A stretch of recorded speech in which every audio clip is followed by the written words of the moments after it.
Sa itim na psychology, ang unang letra ng pangalan mo ay tumutukoy sa iyong personalidad. Halimbawa na lang ang letrang A, hindi lang ito ang simula ng alpabet. Ito ay tanda ng isang pinuno.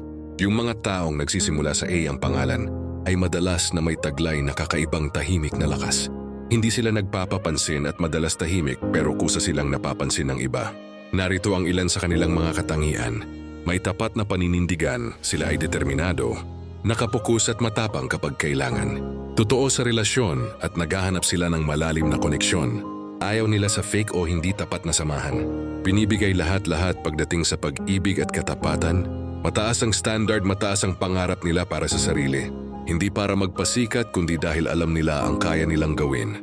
Matatag pero maramdamin, maaring hindi mo makita ang kanilang mga hirap dahil dinadala nila ang lahat ng tahimik, pero ramdam na ramdam nila ang bawat emosyon. Nagsisimula rin ba sa A ang first letter ng pangalan mo?